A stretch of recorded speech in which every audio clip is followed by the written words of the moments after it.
ወይኔ እኔ ይችን እንቁራሪት ብሆን ማለት ነው ቴንኪው ብዬ ተቃብዬ እሄዳለሁኝ። በነገራችን ላይ ይሄ ፌር የሆነ ውሳኔ ፌር ያልሆነ ውሳኔ ነው እንደዛ ልል የቻልኩትኝ እንጂ እኔ እንደዛ ማረግ ሰው አይደለሁም። እኔ ህሊና ያለኝ ሰው ነኝ። ይቅርታ ውዶች እንዳትቀየሙኝ። ጭራሽ ካንተ ጋር አብረን የምንኖርበት ከሆነ ነው እንጂ ብቻዬንም አልፈልግም፣ አያስፈልገኝም። እና ምን ፈልግሽ ነበር ስትበጠብጭ የነበረው? ምን ፈልግሽ ነበር እንደዛ ያዙ ይልቀቁኝ ስትይ የነበረው? ቀብራራው አለማየሁማ ይኸውልሽ የጋሽዬ አለማየሁ ልጅ ቤቱን ገዝቶ ቁጭ አደረገልሽ። ሰላም ጤና ይስጥልኝ ውዶቼ፣ ሰላማችሁ ይብዛልኝ በያላችሁበት። እኔ ምንም ነገር አልታየኝም። የታየኝ የቀብራራው አለማየሁ ልጅ አስተቃቀፍ ነው የታየኝ፣ ቅልጥፍና ምናምን። እንደውም ቤቴ ዛሬ ሄዳነ ምህረት ናት። ያሰባችሁትን ላንተና ላይሚ ምርጥ ልጅ ይስጣችሁ። እኔ ነው ጸሎት የምንጊዜም። ነገር ግን ደግሞ ይቺ ሴትዮ ቤተሰብ ይቺ ሴትዮ ክብረ ቢስ ናት። ለማንኛውም ይሄን ቪዲዮ ላይክ ሼር እያደረጋችሁ ክብረ ቢስ የሆኑ ሰዎች፣ ክብር የማይፈልጉ ሰዎች ይሄ የሰው ሀብት ፈልገው ተጠጋግተው መጨረሻ ላይ ደግሞ እነዛ ሰዎች አቅማቸውን ሲያሳዩቸው አሜን ብለው የማይቀበሉ ሰዎች ምን ፈልገው የተጠጉ ይመስላችኋል? በሚዋደዱ ሰዎች አጠገብ ወይንም ሁለት በሚዋደዱ ፍቅረኛሞች ህይወት ውስጥ ምን ፈልገው ጣልቃ የሚገቡ ይመስላችኋል? ግልጽና ግልጽ የሆነ አማርኛ ነው ውዶቼ። አንዳንድ ጊዜ እግዚአብሔር ከላይ ፍቅሩን ሲሰጣችሁ፣ ሲያድላችሁ፣ ሲቸራችሁ ሰው ነው የሚሰጣችሁ አይደል? ለሀይሚዬ ብሩክን ሰጥቷታል፣ ለብሩክ ደግሞ ሀይሚን ሰጥቷታል አይደለ? ስለዚህ ሁለቱ አንድ የሆነ ልብ አላቸው። በጣም የሚያስቀና የሚማርክ ፍቅር ነው የሚታየው በቡርኬና በሃይሚ ውስጥ ማለት ነው። ግን ደግሞ ይሄ ፍቅር በጣም አብዛኛውን ሰው ያቃጥላል፣ ያስቀናል ምናምን። የነሱ ፍቅር የነሱ አንድነት ብዙዎችን ነው የሚያናድደው። አንድነታቸው ደግሞ ህይወታቸውን እንዲመሰርቱ አድርጓቸዋል ማለት ነው ውዶቼ። ትዳር ህይወት ነው እና እነሱ እዚህ ጋር ህይወታቸውን እንዲመሰርቱ ያደረጋቸው ምናቸው ነው? አንድነታቸው፣ የፍቅር እንትን መግባባታቸው እና አንድ አይነት ልብ ስላላቸው ነው። እና ባጭሩ ወደ ገደለው ስገባላችሁ ምንድነው ይቺ ሴትዮ አላማዋ ቤት ካልፈለገች ይሄ ሰው አዝኖላት ልጄ እንዳትጎዳ ልጅህ ናት ስትል እሺ ልጄ ከሆነች ብሎ አምኖ ተቃብሎ እንደ ሴት ልጅ አክብሯት ማድረግ ያለበትን ነገር አቅሙ የማይፈቅደውን አቅሙ አይፈቅደውም። ምክንያቱም አሁን ለእዩ ቤት መግዛት ማለት በግል ለቡርኪ አቅሙ አይፈቅድም ማለት ገንዘብ የለውም ማለት አይደለም ውዶቼ። በሌላ አማርኛ እንዳትተረጉሙት። ይሄ ያለ አግባብ ወጪ ነው እያወጣ ያለው።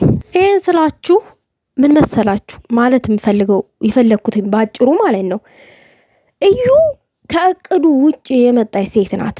ድንገት የተከሰተች ሴት ናት። የቡሩኬ እቅድና ህልም ግን ሃይሚ ነች። እሱ ህልም ውስጥ ያለችው፣ እሱ እቅድ ውስጥ ያለችው ሃይሚና ሃይሚ ናት። ስለዚህ ይቺ ትርፍ ናት። ስለዚህ ያለ አግባብ ነው ወጪ እያወጣ ያለው። ይሄ ሰው በክብር አድርጎላት አሜን ብላ መቃበል ነው ያለባት ወይንስ እኔ ካንተ ጋር ነው በዚህ ቤት መኖር ያለብኝ ነው ማለት ያለባት? አልፈልግም ካንተ ጋር ካልኖርኩኝ ምን ማለት ፈልጋ ነው? ምን ፈልጋ ተጠጋሽ ታዲያ? ጥቅም ካልፈለግሽ ሴትዮ፣ ጥቅምን ካልፈለግሽ ምንም ፈልገሽ ነው የቀረብሽው? ፍቅርን ፈልገሽ ከሆነ እሱ ፍቅረኛ እንዳለው ድሮም ታውቂያለሽ አይደለ? በጀመሪያውንም ታውቂያለሽ ፍቅረኛ እንዳለችው ማለት ነው። ስለዚህ አብዛኞቻችሁ ሴቶች በሚዋደዱ ፍቅረኛሞች መሃል ጣልቃ ገብታችሁ የራሳችሁን ህይወት በራሳችሁ እጅ ካበላሻችሁ በኋላ ሰውን ከወቃሽ አታድርጉ። ራሳችሁን ውቀሱት፣ ራሳችሁን ታዘቡት፣ ራሳችሁን ገምግሙት። እናንተ የምታደርጉ የእናንተ ያበላሻችሁትን ህይወት በራሳችሁ እጅ ሌላን ሰው አትውቀሱ። ሌላን ሰው ደግሞ ተወቃሽ አታድርጉት። ተሰዳቢ ባለጌ አታስብሉ። አሁን አንቺ ብሩኬን እንደ ባለጌ እንደ አንድ ተራ ወንድ እንደ አንድ ዝም ብሎ የዝሙት ሱስ እንዳለበት ሰው ነው እያደረሻልሽ ማለት ይሄ ከሴት ጋር አብሮ የመጋደም ሱስ እንዳለበት አድርገሽ ነው የሳልሽው ብሩኬም ማለት ነው። ልክ አይደለሽም፣ ተሳስተሻል ሴትዮ ማለት ነው። አንቺ ሰውን እንደምትፈትኒ ሁሉ አንቺም ልትፈተኒ ትችያለሽ። ሰውን ልንፈትን ስናዘጋጅ እኛስ ወደፊት ልንፈተን አንችልም? እኛ የሰውን ህይወት ስናበላሽ የኛ ቀሪ ህይወታችንስ ምንድነው የሚሆነው ብለን ማሰብ አለብን። ተግንዛቤ መዋል አለብን እና የዝም ብለን የሰገጠ የወረደ ነገር ባናደርግ ጥሩ ነው ባይነኝ። ብሩኬ ግን በጣም ጥሩ ነገር አድርጓል። ማድረግ ያለበትን ነገር ነው ያደረገው። እንድትላቀቀውም ስላሰበ ነው ይሄን ነገር ያደረገው። እቺ ሴት ደግሞ ካልፈለገችና አልፈልግም ካለች ትቶ የራሷ ጉዳይ፣ ምንም መለማመጥ አያስፈልግም። ከዚህ በኋላ አይ ካለች በቃ በህግ መያዝ ነው ያለው። ብሩኬና ሀይሚ ህይወታችን እንኖራለን። ሀይሚም እርጉዝ ነች፣ እዚህ ጋር እንድትጎዳ አልፈልግም ካልክ እውነት ሀይሚ አርግዛ ከሆነ በዩ ሙድ እያያዛችሁ ካልሆነ እኔ እንደሚመስለኝ በዩ ሙድ እያያዛችሁባት ነው የመሰለኝ። ሶ ግን የምር አርግዛ ከሆነ ሀይሚ ማድረግ ያለብክ ይህን ነገር በህግ መያዝ ነው እንጂ እየለመንክ እስከ መቼ ድረስ ነው የምትኖረው? ይችን ሴትዮ እስከ መቼ ነው ተበጥብጣችሁ የምትኖሩት? ይሄ ጉዳይ በህግ መያዝ አለበት። ውዶቼ አንድ ሰው ቤትም ተከራይቶ ይሁን ገዝቶ የሚሆን እስከ ኖራችሁበት ድረስ እስከ ከፈላችሁበት ድረስ የራሳችሁ ነው። በእርግጥ ብሩኬ ይሄን ቤት ተከራይቶ ነው ገዝቶ አይደለም፣ ግን ደግሞ ብር እስከ ከፈለበት ድረስ እንደገዛው ነው የሚቆጠረው። ስለዚህ አመስግና መኖር አለባት። የሚከፍለው እሱ ነው ወር ሲደርስ። ለምንድነው አብራ የምትኖረው ከብሩኬ ጋራ? ለምንድነው ሀይሚ አብራ ትኖር የምትለው? ማን ስለሆነ አብራ የምትኖረው? እንዲህ እንደዚህ የራስን ሰው አሳልፎ መስጠት ቀላል ያደረገው ማን ነው? እንዲህ ሀይሚ እየተረጋጊ ዝጋ ብሩክን የሚመስል ወንድ በህልምሽም ራሱ አይተሽው አታቂም። እንኳን በአካል አብረሹ ልትኖር ይቅርና ማለት ነው። ሲያምርሽ ይቀራል። ሲያምርሽ በህልምሽ አንድ ቀን ራሱ አይተሽ አታቂም። ብሩክ ራሱ እድሉን የሰጠሽ ከሱ ጋር እንድትቆሚ እንድታዋሪ ምናምን ነገር በጣም እድለኛዋ ሴት ነሽ። እኔ ልንገርሽና ማለት ነው በጣም መልካም ሰው ነው።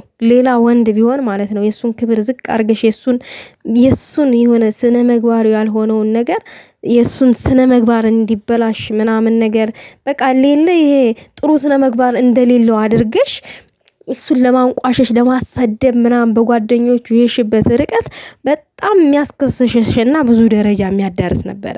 ብሩኬና ልታመሰግኒው ይገባ ነበረ። እውነት አንቺ ሴት ብትሆኒ ኖሮ፣ እውነት አንቺ ከልብሽ እውነተኛ ሰው ብትሆኒ ኖሮ፣ ግን ውሸታም ስለሆንሽ አንቺ ተልኮ ስላለሽ ሀይሚንና ብሩኬን ለመለየት ስለሆነ ሀሳብና እቅድሽ ደግሞ አይለያዩም። እውነቴን ነው የምልሽ መቼም ቢሆን አይለያዩም እነዚህ ሰዎች እና እግዚአብሔር ያገናኘውን ማንኛውም ሰው ቢመጣ አይለየውም። አንቺ እቅድሽ እነሱን መለየት ነው። ገባሽ? ፍቅርን ፈልገሽ አይደለም። ፍቅርን አታቂውም፣ ኖረሽ አታቂውም። ሲጀመር በእነሱ ፍቅር ግን ትቀንያለሽ እና ሁሉ ነገር ሲያምርሽ ይቀራል እንጂ መቼም ቢሆን እነሱን መለያየት አትችይምም። ከብሩኬ ጋር መኖር አትችይምም። እንዲችው ስትዞሪ ስትጦልቢ ትኖር ያለሽ እንጂ ምንም የምታመጪው ነገር የለም። ብሩኬም ህይወት ላይ ምንም የሚፈጠረው ነገር የለም። ሀይሚም ህይወት ላይ ምንም የሚፈጠረው ነገር የለም። እነሱ ጋር ትክክለኛ ፍቅር ስላለ ይቀጥላል። አልፈልግም ብለሽ ሄደሻል፣ ሂጂ፣ የራስሽ ጉዳይ። ብሩኬ አትጨናነቅ፣ ሀይሚም አትጨናነቂ። ምክንያቱም አሁን አንቺ እውነት እርጉዝ ከሆንሽ ሀይሚዬ ጥሩ አይደለም። ጭንቅ ለርግዝ ሴት መጨናነቅ ጥሩ አይደለም። ፈታ ነው ማለት ያለብሽ፣ ያማረሽን እየበላሽ ማለት ነው። አዎ እንደዛ ፈታ እያልሽ ኑሪ እንጂ አትጨነቂ። እኛ አንቺን ተጨንቀሽ ማየት አንፈልግም።